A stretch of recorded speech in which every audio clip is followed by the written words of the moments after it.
Tom, are you ready to get started? Yes, I'm certainly ready. Perfect. In early 2018, you had an interview with a colleague of mine, and you were talking about not thinking about putting a record out at all. You were like, people are getting the hang of me, they're interested in me, they want to get song by song by you. And now, fast forward to 2020, you dropped your record just a few days ago. How are you feeling? Relieved, happy, tired. Um, I wanted to say sad then, but not sad. Just like a mixed bag of emotions, to be honest.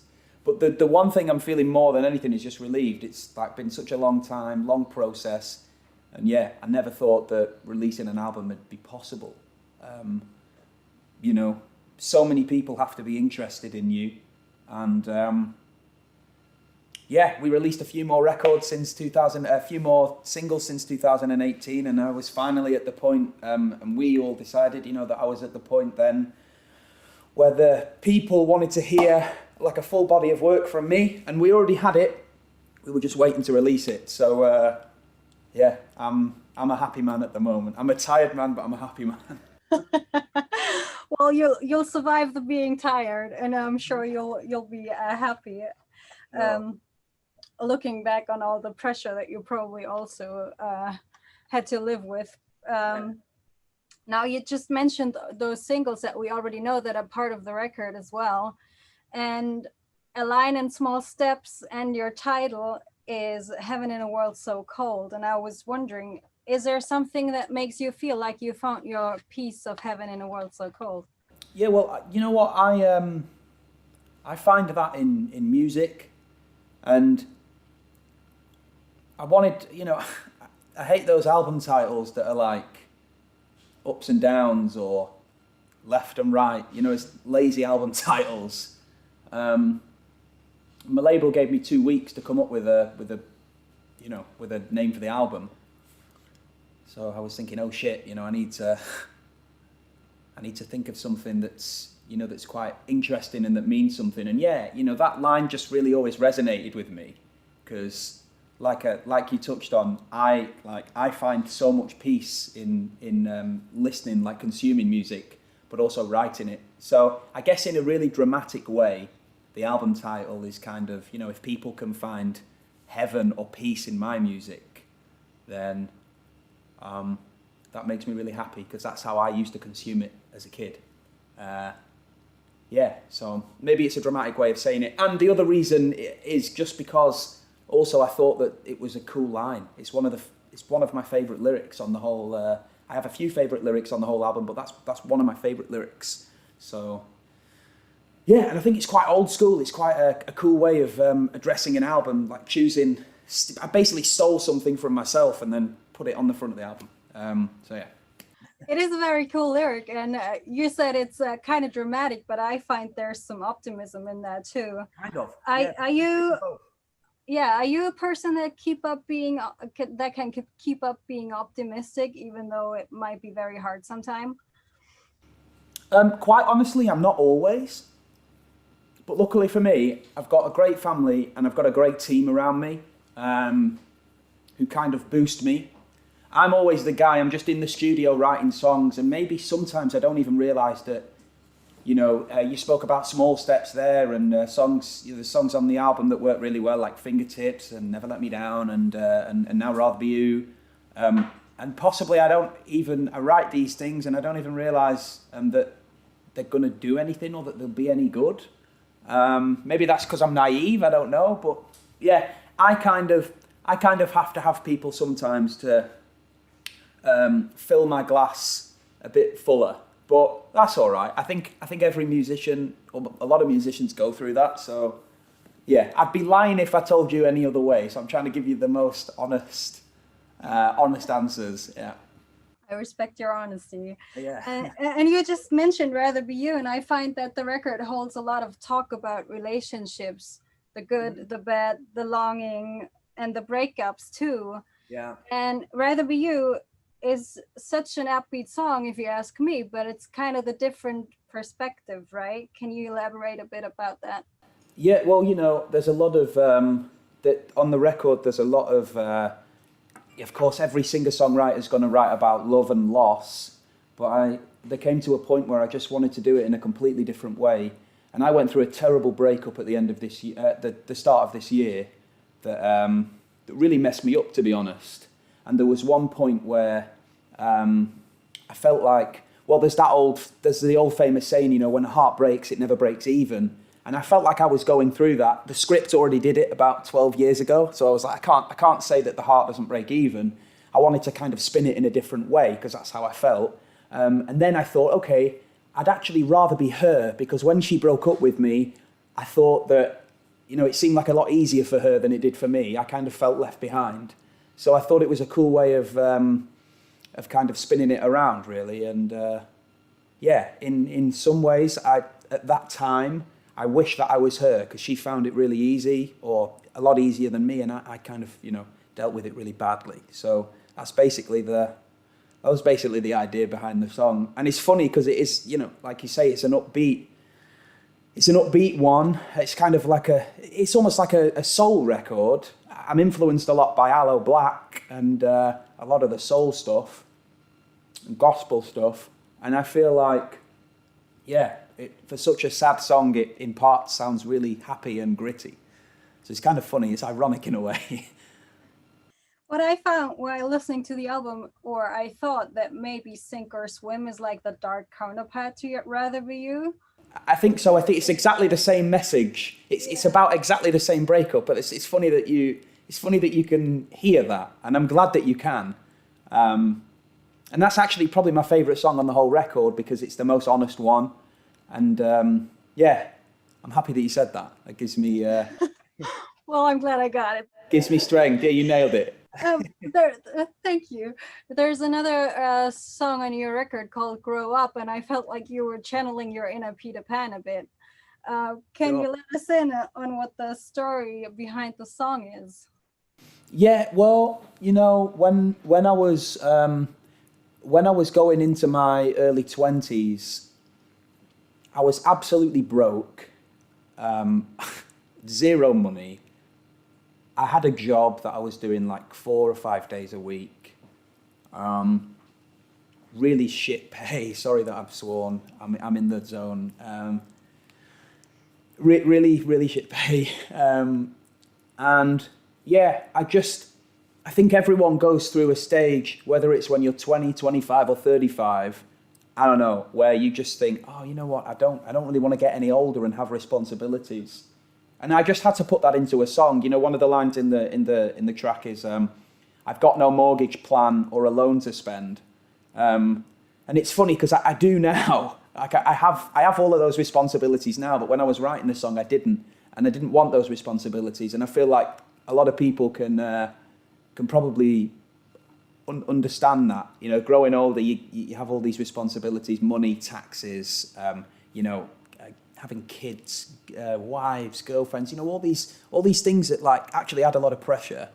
And there was a period of time where I just didn't want that, but it was happening to me. So I had to put it in a song. That's probably a really long answer, sorry. But, yeah. No, it's okay, don't you worry. Now that you said you're in a different situation now, having all these things that you just mentioned, do you sometimes miss the advantages that you had being younger? Not even the fact being younger, but just having... I was speaking about this the other day. When we started out touring in Germany, there'd be like... I'd have like the first slot at a festival, like support show, like 200 people would show up. I'd have no dressing room, no food backstage. We'd have like one show, I won't name the festival, but we had like a frozen pizza between the whole band and like some water, and that was it. And I actually miss those days sometimes because it was really pure, and we were just doing it because we loved it. And I still do it because I love it, but you know, things change, and you get like, you know, you get a tour manager and a light guy, and you get a bus, and you get like you get 2 dressing rooms instead of 1, and you get, you know, and things change. But I loved those days because it was hard and it was a grind, and I miss it more for that reason, to be honest. Yeah. And it brought you where you are now, right? Absolutely, and I love the grind. I think to get anywhere in any job, but especially in music, you have to really go you have to really put yourself to the bottom of the, we would say in English, like the bottom of the barrel, and you have to go through all that stuff to really make it to the top. And I loved it. I loved being at the bottom of the barrel and like climbing my way up. The journey's great. And I'm still on it, kind of. You know, I'm not at the top yet by any means. And I'm not the best songwriter, and I'm not the best singer, and I need to improve. And I know that, but I love it. It's great. It like keeps me going. I can tell. Does that entail being kind of a workaholic as well? Just like going for hours and hours and hours and not like even knowing, okay, when am I going to be done today? Absolutely. You know, I try and say to my team all the time, although I might always be like really tired and a bit grumpy early in the morning with everyone, I love working, and I want to be one day busier than the busiest guy. Like whoever the busiest guy is in Germany or France, whoever the busiest guy is, I want to be one day busier. And I've always stood by that because I love it. I love what I do. I love doing this. I love like singing. I love just talking about music. Like, it's my absolute life. So yeah. Well, while being at work so hard all the time, do you have strategies to calm yourself down and just be like, okay, now I need to decompress a bit? Well, this might sound really weird, but especially at the start of the year, I went, honestly, about 3 or 4 months without listening to any music. And I'm doing that every year. I'll have a few months where I don't have my phone out, I don't have my Spotify on or my Apple Music or YouTube, and I won't listen to any music. I will listen to nothing, because I don't feel, I feel like music, I'm so consumed by music all the time, and it inspires me so much, listening to different people's stuff, that it kind of like takes my energy a lot of the time. So actually my relaxation is kind of doing absolutely nothing and not listening to any music. Yeah. Putting your phone down for once, that can be very healing. Oh yeah, especially as a musician, you know, I'm getting like, you know, there's always someone on here that wants something, and there's a few people that I always have to reply to. One of them I'm looking at, she's my radio promoter. You can't see her on the camera, but most of the time I'm just putting it down, chilling out, and I'm not trying not to answer too many calls or emails or anything. I kind of like what Ed Sheeran did, where he just had an iPad for a year.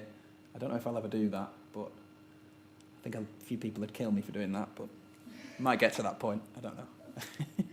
All right. There's another song on the record, which you've already released as a single as well, Never Let Me Down, which is a collab with VIZE. Yeah. How come? Have you known each other before, or was it the first time that you worked together? No, so funnily enough, even before I was signed, I signed my record deal in 2017, halfway through 2017. So like nearly 3.5 years ago. And wow, that seems a long time. 3.5 years ago, wow. I signed my record deal 3.5 years ago, and I knew VIZE probably 4.5 years ago, 5 years ago. So even before I had any record out, before I was going to be Tom Gregory the artist, I did my first studio sessions in Germany with those guys, with Vitaly, who's the producer and writer and the mastermind behind VIZE. And yeah, they ended up signing to the same record label as me, and we started at roughly the same time. They had their first release at the start of 2018, maybe, I think, 2018, and I had mine at the end of 2017, so we kind of started at the same time. And then, earlier this year, I had a big single out called Fingertips, and they had a lot of success with their singles. And I was in Spain a couple of days before the lockdown happened in England, relaxing, and Vitaly called me up from VIZE and said, I've got this song, let's try it, let's do it. And I'd never done a dance feature before. And I was very open to it, because I'm usually the indie rock guy, rock pop guy. And I feel like 2020, or actually throughout like the last 20 years, all the best musicians have been adaptable and they've done different things. And I felt like the time was right to like try something. And we worked on Never Let Me Down. I flew to Berlin. We finished the idea that he already had. I recorded the vocals, had a few beers, played some FIFA, and then I went back to England, locked down, like 4 months at home, and I just watched this song that we'd done in like half a day go like that. Like, it was unbelievable. And something I'm very grateful for. I think we're on like nearly going to be on like 100 million streams soon, and 50 million on fingertips. So it's like it's been a year of like having to pinch myself and go like, what's going on?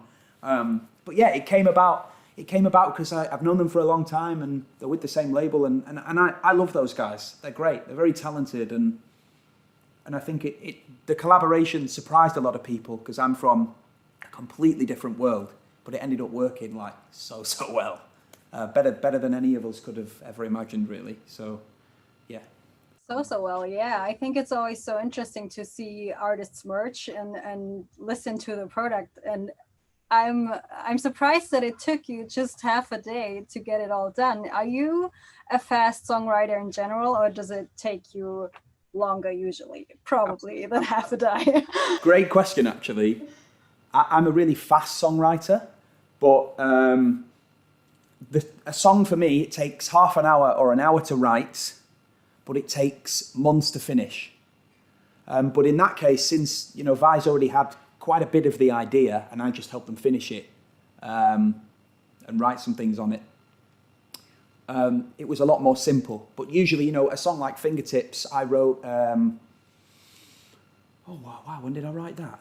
I think this time last year. It took half an hour to write, and it took 3 months to finish the production and get it right and mix everything and master everything. So, it usually takes not a long time to write, but a long time to finish. Is it then your own perfectionism, or is it procrastination, or is it a mix of both? I'd say like 10% procrastination and 90% just being absolute nerds and saying like, the bass needs to be like 3 decibels louder or something, which makes absolutely no difference to any of the listeners, but we're sat in the studio and it makes like the biggest difference to us. For us, it's like the difference between a hit record and not. And maybe that's why the songs, turn out so well. I don't know, because we're always just like hyper-analysing everything. But the one thing we don't hyper-analyse or spend a lot of time on is the lyrics or the melody. That just comes like I say, within an hour. And then everything else, it's like everything around it, the bass, the guitar, everything. It's like we spend a lot of time on that, which gets quite annoying, to be honest. I've had many fights with my producer, Matt James. We've had like many heated arguments. We love each other like brothers, but there's a few times where we do feel like drop kicking each other.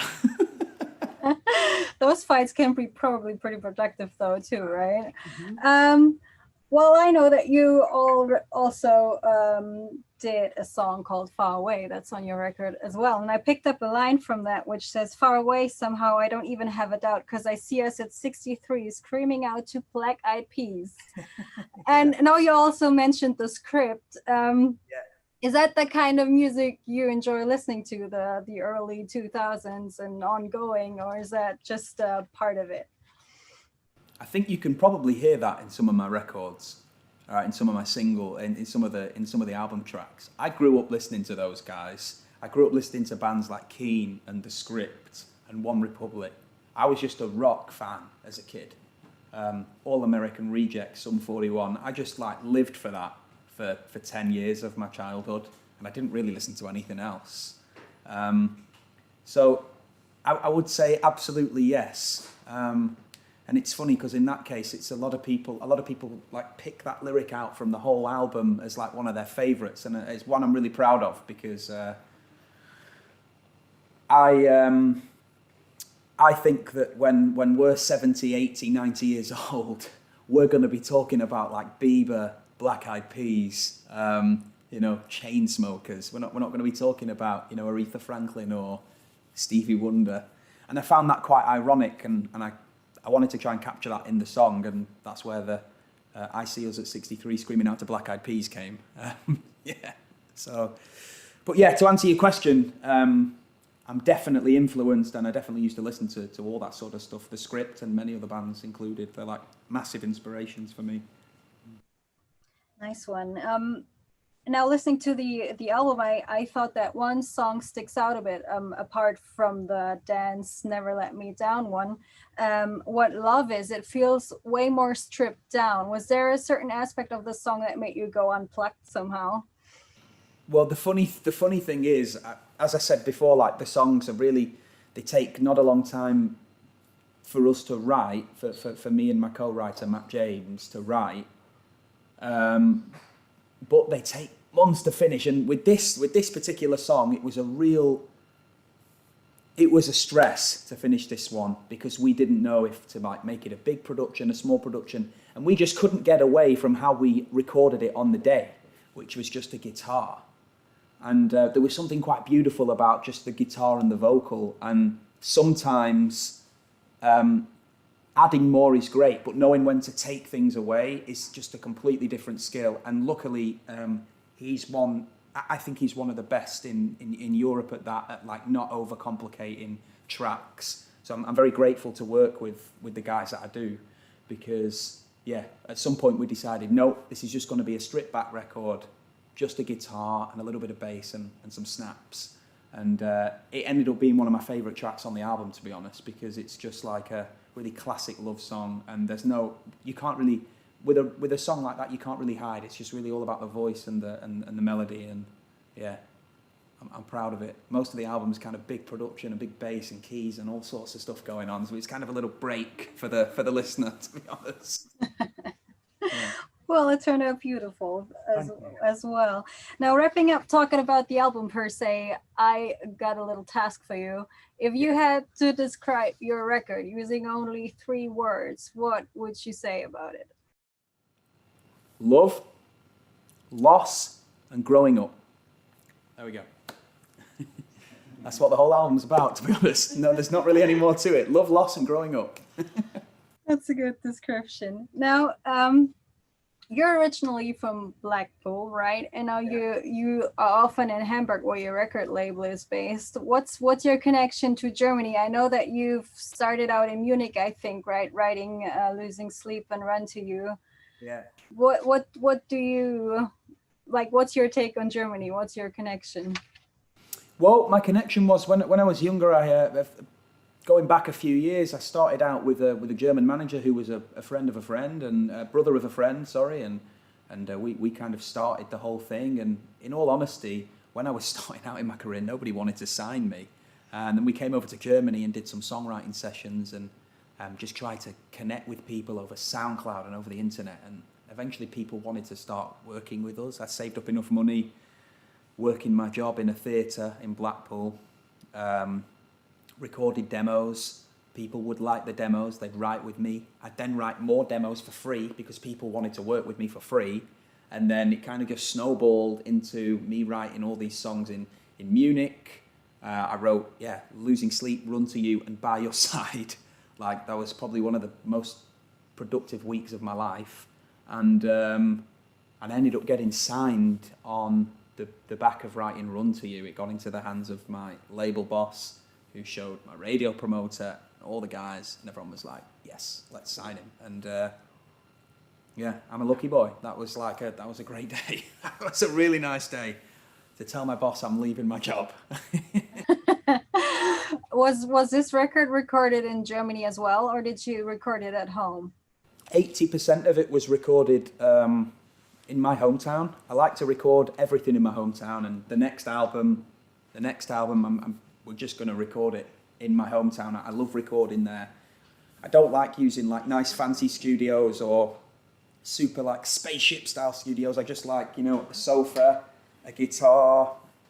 Well, this isn't a beer, but a few beers just with my friends, basically, with my talented music friends who are just like my best friends. And most of it recorded in my hometown, but there's 2 or 3 on the record that were done in Germany, just because I was travelling around so much and I had to record in Germany as well. But most of the album I'm just doing it in Blackpool, 5 minutes from where I grew up, in a little garage. Nothing complicated, no fancy shit. Just a microphone, some recording equipment, and passion for what we're doing. Yeah. That's all you need, apparently, right? Do you have a favorite memory about the recording process? Was there anything fun that happened that's gonna stay in your head forever? One thing I'll never forget. We were recording. I was going through a little patch in. We released Run to You, and then we released a single called Losing Sleep and a single called Honest. And Honest didn't make the record because I don't think it sounded right for the album. And those songs kind of didn't really work. Run to You came out and it did 30 million streams and top 20 radio, and it was like a great success for a newcomer who nobody knew. And then I was kind of doing a little bit of soul searching for my sound again, and I took it all back and said, no, I'm gonna do what I grew up listening to, what I enjoyed doing as a kid, which is just this organic guitar, rock, pop music. And so, anyway, to get to the point, we were recording Small Steps, the idea for Small Steps in Berlin. We recorded it in my hometown, but the original idea we wrote in Berlin. I was renting an Airbnb at the time, and it was about 5 o'clock in the morning, and we were recording the demo vocals, and we were being so loud without realising we were a little bit drunk and had a few too many red wines. And I think when you've had a few too many beers, you sometimes don't realise how loud you're being. And we were getting like a big knock on the door, and it was the neighbour from upstairs in the flat above us who was like waking up at 6 in the morning to go to work, and he was really pissed off. And somehow my producer was still recording, and we managed to record the guy knocking on the door, like a really loud thud. And it sounded that great that we've kept the knock in the song. If you listen to the song carefully, we have the drums, but just a layer over the drums, we have the sound of the guy knocking on the door, and it's actually the kick drum in Small Steps. So I always think that that's a really rock and roll story, because from something like really crazy that happened, we somehow recorded it and just like put it in the song. It was, I think it's quite brilliant and funny at the same time. And there's probably a guy out there who's still really pissed off that he was woken up late at night that doesn't know that he played the drums on a big radio song. So I think it's kind of funny. Yeah. I love that story. Yeah. The angry German guy made it on your record then. He did. We probably owe him some money for that, but he doesn't know. He has no idea, and we don't even know who he is. So. Well, it's all a mystery. It's all a mystery. Yeah. No. Looking forward or skipping ahead in time a bit, you got your first headliner tour planned for early 2021, and fingers crossed that everything will work out as you plan it. Like, what are you looking forward to most when you're finally going to be able to play live shows again? Well, just seeing people's faces and meeting people. I'm not a musician that's afraid of meeting like people who go a bit crazy. I'll never forget what fans can do for a career, and I'm never the guy who'll refuse anyone a picture or a selfie or my time. If I can give people my time, I think that's the best thing I can give someone. Then, if I have a minute or 30 seconds, then I'll give it to someone. So I miss that, to be honest, and I can't wait to do it. And, just playing, it's why we write these songs, so that we can perform them on stage and inspire people and make people happy and have people at my concerts. And in this case, it's my first headline tour. We've got, I think about 18 or 19 shows, which for a first tour for me is like completely mental. That's just crazy. Yeah, hopefully, if it goes ahead, I'm looking forward to it, whenever that may be. Yeah. It will happen one day. I'll keep my fingers crossed for you, and I'm saying thank you for your time, Tom. Oh, thank you so much. Thank you for having me, and thank you for playing my songs as well. I really appreciate it. Thanks. We love to. Thank you. Take care. Thank you. Cheers. Bye-bye. Bye-bye.